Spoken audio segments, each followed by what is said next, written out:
আজকে আমি চলে এসেছি একটা গুরুত্বপূর্ণ টপিকের উপর আলোচনা করতে বা একটা চ্যাপ্টারের উপর, যেটা হচ্ছে হরমোন। এটা অবশ্যই যে কোনো কম্পিটিটিভ এক্সাম বা এএমএন, জিএমএন বা এই টাইপের আরও অনেক কম্পিটিটিভ এক্সাম আছে, যেগুলোর জন্য কিন্তু এই চ্যাপ্টারটা ভীষণই গুরুত্বপূর্ণ। তো হরমোনটাকে আমরা এমনভাবে ডিসকাস করব যাতে আমাদের মাথায় আইডিয়াটা চলে আসে, অর্থাৎ যারা এমনও কিছু স্টুডেন্টস আছে যাদের মাথার মধ্যে আসে না চ্যাপ্টারটা কীভাবে পড়তে হবে বা কীভাবে বুঝবো, এত হরমোনের নাম কীভাবে মনে রাখবো। তো তার জন্য একটা ছোট্ট করে আমি নোটস তৈরি করেছি, ছোট বলবো না, মোটামুটি একটু মিডিয়াম টাইপের আর কি। তো চলো আমরা একটু আলোচনা করে নিই আজকে হরমোনের ব্যাপারটা, যে জিনিসটা কি। এমনও কিছু স্টুডেন্ট আছো যারা হয়তো এএমএন জিএমএনে বসতে চাইছো, কিন্তু তাদের হয়তো 11-12 বায়োলজি ছিল না। ঠিক আছে, তোমরা 9-10 অবধি যতটুকু পড়েছো, কিন্তু ডিটেলে যদি কোনো চ্যাপ্টারটা তোমরা বুঝে নাও তাহলে কিন্তু অনেক সহজ হয়ে যাবে তোমাদের কাছে বিষয়টা। তো প্রথমে আমি হরমোনের চ্যাপ্টার এর ক্ষেত্রে হরমোন বিষয়টা কি সেটা নিয়ে একটু লিখেছি। ঠিক আছে, সবটাই যে মুখস্থ করতে হবে তা না, কিন্তু যেগুলো ইম্পর্টেন্ট পার্ট, যেগুলো থেকে কোশ্চেন আসতে পারে, সেগুলোকে কিন্তু একটু মুখস্থ করতে হবে, পড়ে নিতে হবে। তো প্রথমেই দেখা যাচ্ছে হরমোন যে শব্দটা, হরমোন মানে হচ্ছে প্রাণরস। ঠিক আছে, হরমোন ছাড়া কিন্তু সারা শরীরের যত রকম ক্রিয়া, ঠিক আছে, আমরা মানে ঘুমোচ্ছি, খাচ্ছি বা যে কোনো কাজ করছি বা আমাদের যে সমস্ত প্রতিবর্ত ক্রিয়া হচ্ছে, সব কিছুর জন্য কিন্তু হরমোন কিন্তু একটা দায়ী। মানে বিপাক ক্রিয়া থেকে শুরু করে বা আমাদের যে কোনো প্রজনন ক্রিয়া থেকে শুরু করে সব কিছুর জন্যই, প্রায় শ্বাসক্রিয়া থেকে শুরু করে সবই হরমোন। ঠিক আছে, হরমোন ছাড়া কিন্তু কাজ হবে না, শারীরবৃত্তীয় ক্রিয়া নিয়ন্ত্রিত হবে না।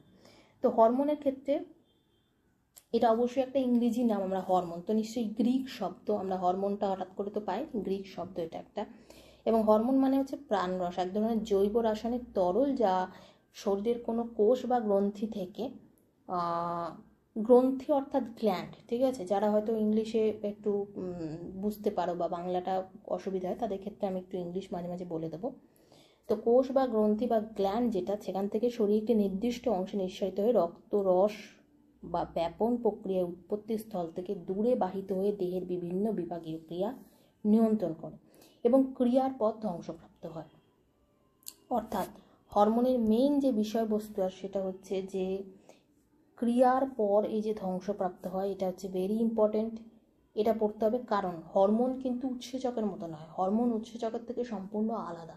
হরমোন কার্যকারিতা দেখবে দীর্ঘ সময় ধরে থেকে যায়, হরমোন যখন কাজ করে যায় তার রেস্টটা কিন্তু চলতে থাকে, কিন্তু হরমোনের কাজ খুব তাড়াতাড়ি করে। হরমোন যখন সিক্রেশন হচ্ছে সেটাও খুব তাড়াতাড়ি, হরমোনটা যখন কাজ করছে সেটাও খুব দ্রুত কাজ করছে, কোনো থেমে থাকার বিষয় এখানে নেই। তাহলে এই জিনিসটা যেমন ইম্পর্টেন্ট, যে ক্রিয়ার পর এটা দেখবে ধ্বংসপ্রাপ্ত হয়, এবং হরমোন কথার অর্থ হচ্ছে জাগ্রত করা বা উত্তেজিত করা। তাহলে এটা অবশ্যই ইম্পর্টেন্ট, পড়তে হবে। এরপর দেখো শরীরের অঙ্গ প্রত্যঙ্গ ও কোষের মধ্যে যোগাযোগ রক্ষা করে হচ্ছে হরমোন। তাহলে এইখানে এই পার্টটুকু কিন্তু পড়তে হবে, যে শরীরের অঙ্গ প্রত্যঙ্গ, এই যে শরীরের অঙ্গ প্রত্যঙ্গ কোষের মধ্যে যোগাযোগ রক্ষা করে হচ্ছে এই হরমোন।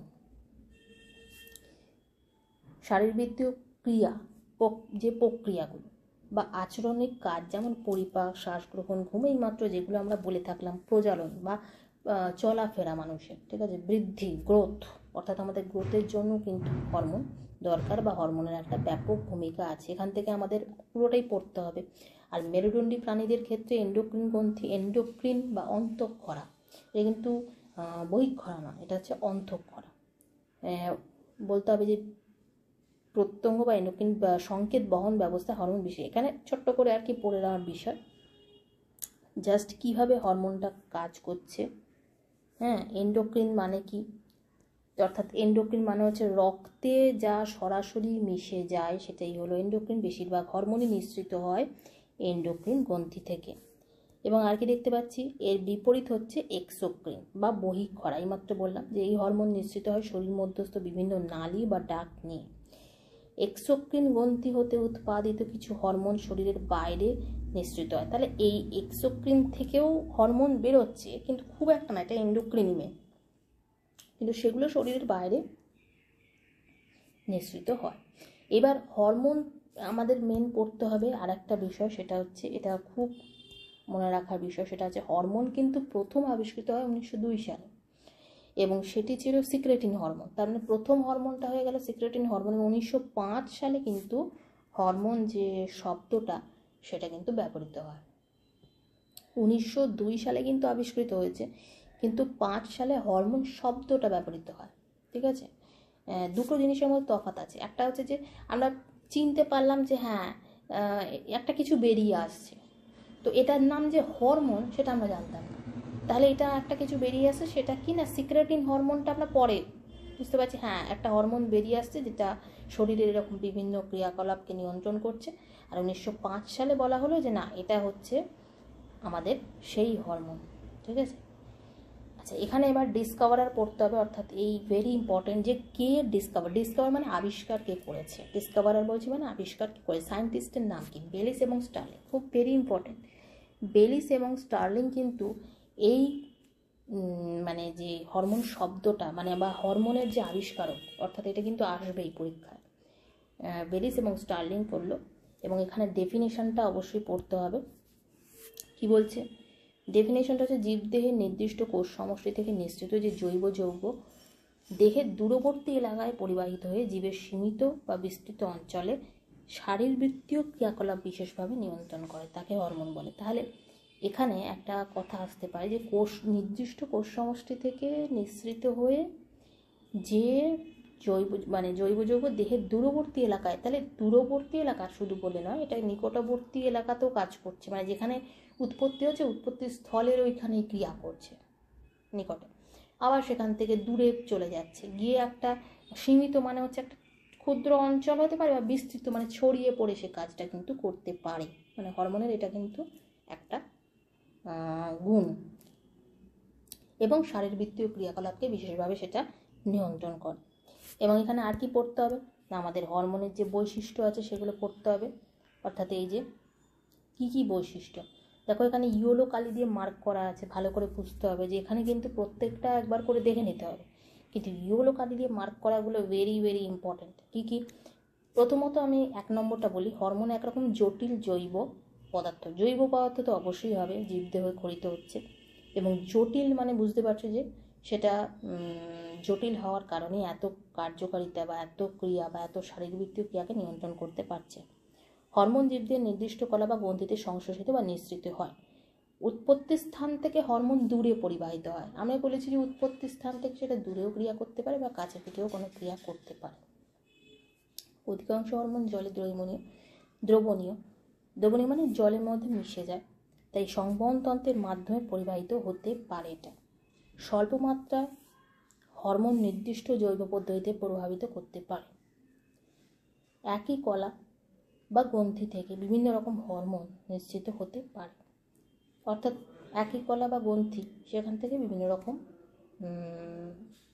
নিঃসৃত হতে পারে। আমরা এগুলো পড়বো কিন্তু যে কীরকম টাইপ ব্যাপারটা এক্সাম্পল সহকারে। মেইন এক্ষুনি যেটা বলছিলাম যেটা হচ্ছে যে এই যে জায়গাটা, এই যে হরমোন কার্যকারিতা মন্থর কিন্তু প্রভাব দীর্ঘস্থায়ী। একটা জিনিস জানতে হবে যে যখন সে কাজ করে বেরিয়ে যাবে তখন তার রেস্টটা কিন্তু দীর্ঘ সময় ধরে থেকে যাবে। হরমোন যখন কাজ করে বেরিয়ে যায় হয়তো সে দ্রুত খরিত হয়ে যাচ্ছে, দ্রুত কাজ করছে, কিন্তু কাজটা করে সে ধ্বংস হয়ে যাচ্ছে ক্রিয়ার পর, কিন্তু প্রভাবটা কিন্তু দীর্ঘস্থায়ী হয়। হরমোন জীবদের ভবিষ্যতের জন্য জমা থাকে না, তাহলে আমাদের ভবিষ্যতে জমা থাকার কোনো ব্যাপারই নেই, এবং নির্দিষ্ট কাজ সম্পাদিত হয়ে গেলে হরমোন বিনষ্ট হয়। তাই হরমোন সংশ্লেষ ও সরবরাহ খুবই জরুরি। এই ইয়েলো কালার এইগুলো মার্কগুলো পড়তে হবে। কোনো ক্ষেত্রে একটি অন্তঃক্ষরা গ্রন্থির ক্ষরণ অন্য অন্তঃক্ষরা গ্রন্থির ক্ষরণ দ্বারা প্রভাবিত হয়, একে ফিডব্যাক নিয়ন্ত্রণ পদ্ধতি বলে। তার মানে কি কোনো ক্ষেত্রে একটি অন্তঃক্ষরা গ্রন্থির ক্ষরণ অন্য অন্তঃক্ষরা গ্রন্থির ক্ষরণ দ্বারা প্রভাবিত হয়। ধরা যাক আমাদের পিটুইটারি গ্ল্যান্ড থেকে যদি আমি দেখি তাহলে অ্যান্টেরিয়ার পিটুইটারি থেকে বেরিয়ে আসছে আমাদের থাইরয়েড স্টিমুলেটিং হরমোন, যেটা আমার থাইরয়েড গ্ল্যান্ডের ওপর ক্রিয়া করছে। এটা একটা গ্ল্যান্ড, ওটা একটা গ্ল্যান্ড, ওটা পিটুইটারি গ্ল্যান্ড, এটা হচ্ছে থাইরয়েড গ্ল্যান্ড। তাই থাইরয়েড গ্ল্যান্ডের ক্রিয়াটাকে, অর্থাৎ থাইরয়েড গ্ল্যান্ড থেকে থাইরক্সিন বেরোবে, ট্রাইআইডোথাইরোনিন অর্থাৎ T3 বেরোবে, নাকি থাইরোক্যালসিটন, এই যে হরমোনগুলো রিলিজ হবে তার জন্য সিগন্যালটা কে পাঠাবে না পিটুইটারি থেকে সিগন্যালটা আসবে, সেটা কে পাঠাবে না থাইরয়েড স্টিমুলেটিং হরমোনটা। তাহলে এটা মাথায় রাখতে হবে, এইটাকে ফিডব্যাক নিয়ন্ত্রণ বলে, ভেরি ভেরি ইম্পর্টেন্ট। তো ইয়েলো কালি দিয়ে এখানে মার্ক করা আছে এই।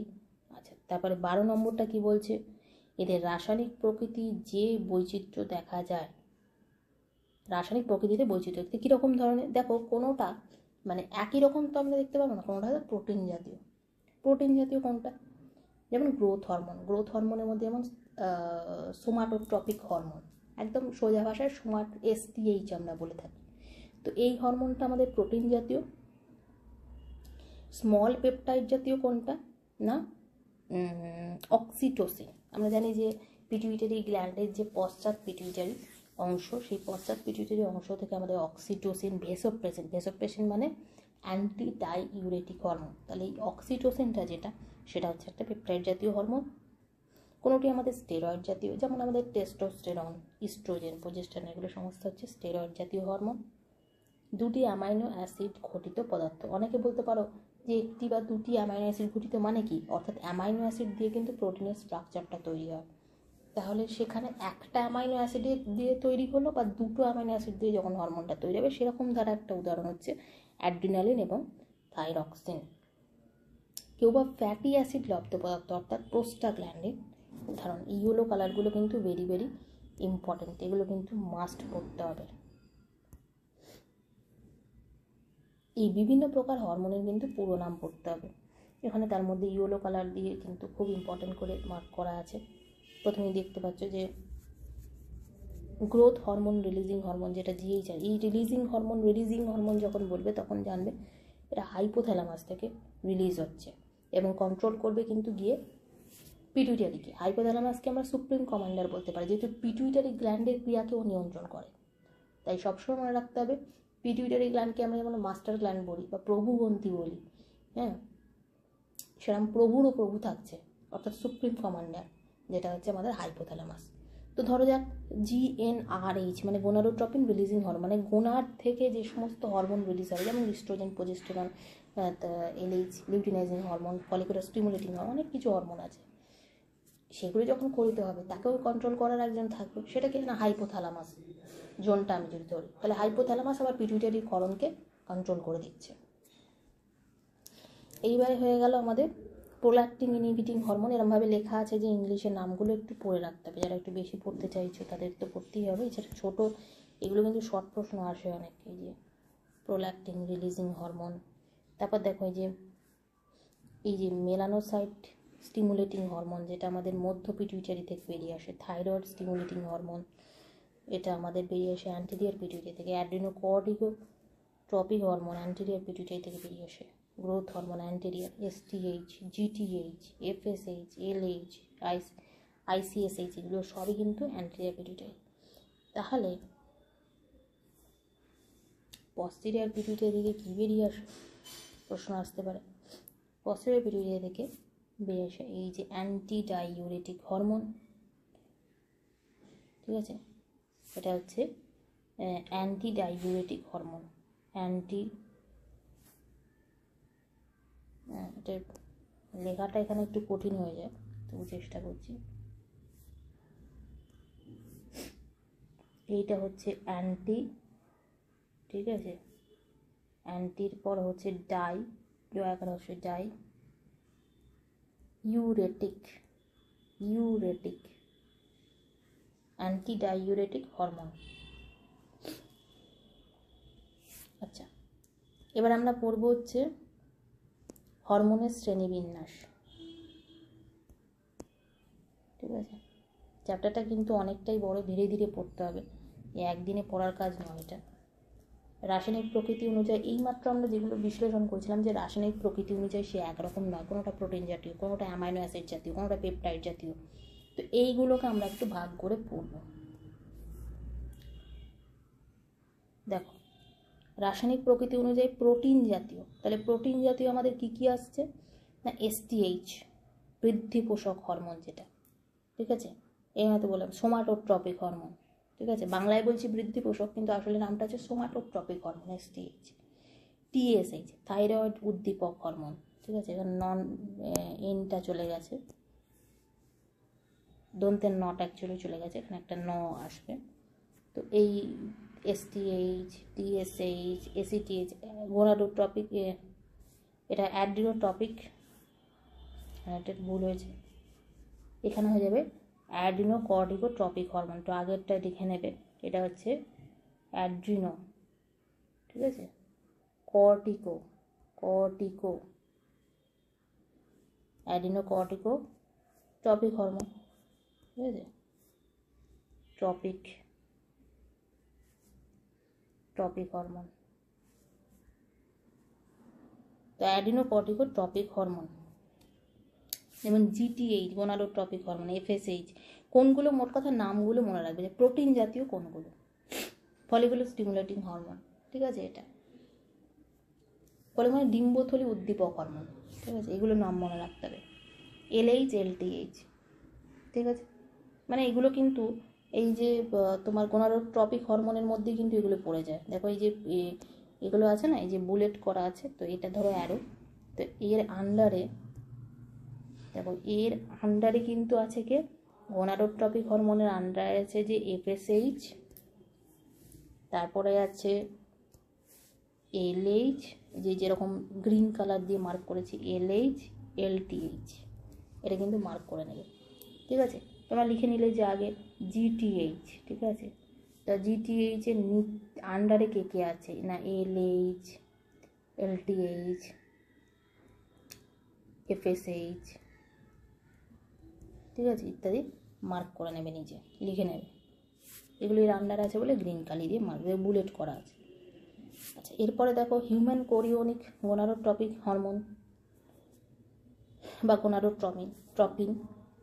আচ্ছা, ভেরি ভেরি ইম্পর্টেন্ট, এইটা কিন্তু পার্টটা পড়তে হবে পরে, মানে এটা বুঝিয়ে দেবো। ইনসুলিন আর গ্লুকাগন ভেরি ভেরি প্রচুর প্রশ্ন আসে ইনসুলিন গ্লুকাগন থেকে, এটার থেকে মেন প্রশ্ন আসবে ইনসুলিন, এবং যেটা প্যানক্রিয়াস থেকে করিতে, অগ্নাশয় থেকে, আলফা কোষ থেকে, বিটা কোষ থেকে, আইলেটস অফ ল্যাঙ্গারহান্সের বিটা কোষ থেকে ইনসুলিন, এবং আলফা কোষ থেকে বেরিয়ে আসছে গ্লুকাগন।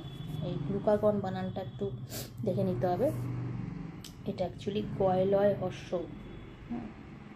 গ্লুকাগন, ঠিক আছে, এই গ্লুকাগন। এছাড়া বাকি সমস্ত হরমোনগুলো একটু দেখে রাখবে, যে কোন কোন হরমোনগুলো কীরকম প্রকৃতির, এবং একটি বা দুটি অ্যামাইনো অ্যাসিড ঘটিত। অ্যামাইনো অ্যাসিড ঘটিত কোনগুলো, যেমন অ্যাড্রিনালিন, নর অ্যাড্রিনালিন, ট্রাইআইডোথাইরোডিন, থাইরয়েড থেকে যেটা বেরিয়ে আসছে। অ্যাড্রিনালিনগুলো কিন্তু অ্যাড্রিনাল গ্ল্যান্ড থেকে। অ্যাড্রিনালে কিন্তু দুটো রিজিয়ান আছে, একটা হচ্ছে কর্টেক্স, বাইরের অঞ্চলটা কর্টেক্স, ভেতরটা হচ্ছে মেডালা। কর্টেক্স থেকে হরমোন খরিত হচ্ছে, মেডালা থেকে হরমোন খরিত। মেডালা থেকে কি হরমোন, কর্টেক্স থেকে কি হরমোন, এগুলো আমরা পরে বিষয় নিয়ে আলোচনা করব। এরপর দেখো স্টেরয়েড জাতীয় হরমোন কোনগুলো পড়তে হবে। স্টেরয়েড বললেই মনে রাখবে, যদি কিছু না মনে থাকে এগুলো তো মনেই থাকবে, ইস্ট্রোজেন, প্রোজেস্টেরন, টেস্টোস্টেরন, ঠিক আছে। আর গ্লুকোকর্টিকয়েড, মিনারেলোকর্টিকয়েড, এগুলো কিন্তু অ্যাড্রিনাল গ্ল্যান্ড থেকেই খরিত হয়, ঠিক আছে। বারবার বলে দিচ্ছি, গ্লুকোকর্টিকয়েড, এই যে গ্লুকোকর্টিকয়েড লেখা আছে, এগুলো সব অ্যাড্রিনাল গ্ল্যান্ড থেকে। আর ইস্ট্রোজেন, প্রোজেস্টেরন, টেস্টোস্টেরন, এগুলো সমস্ত হচ্ছে স্টেরয়েড জাতীয়, যেগুলো সেক্স হরমোন টাইপের, যেগুলো আমাদের প্রজননের ক্ষেত্রে খুব ক্রিয়াশীল, ঠিক আছে, প্রজনন ক্রিয়ার জন্য। নেক্সট হচ্ছে আমাদের ফ্যাটি অ্যাসিড জাতীয় হরমোন, এটা পড়তে হবে প্রোস্টাগ্ল্যান্ডিন, নামটা মনে রাখতে হবে প্রোস্টাগ্ল্যান্ডিন। এরপরেও আমার যদি কিছু ইম্পর্টেন্ট থাকে আমি পরে আলোচনা করব, বা শর্ট প্রশ্নের মাধ্যমে আমি আলোচনা করব। এবার দেখো পিটুইটারিকে আমরা কী বলি, হাইপোফাইসিস। সেই জন্য আমরা অ্যান্টেরিয়ার পিটুইটারি যদি পার্ট নিয়ে আসি, তাহলে অ্যাডিনো হাইপোফাইসিস, নিউরো হাইপোফাইসিস, এইটা আমি আবার পরের পার্টে আলোচনা করব, যে কী কী হরমোন, তার ক্ষরণ এবং তার সংক্ষিপ্ত রূপ, এগুলো নিয়ে আমরা পরের পার্টে আলোচনা করবো। আজকে এই অবধি থাক, এবং এইটুকু তোমরা অবশ্যই নোটসের আকারে ভালো করে পড়ো। আর যাদের নোটস মনে করছো দরকার আছে, তারা আমার কাছে PDF পেয়ে যেতে পারো, তার জন্য কন্ট্যাক্ট করতে হবে। আমি আলাদা করে তোমরা কমেন্ট সেকশানে লিখবে, আমি হোয়াটসঅ্যাপে শেয়ার করে দেবো, ঠিক আছে।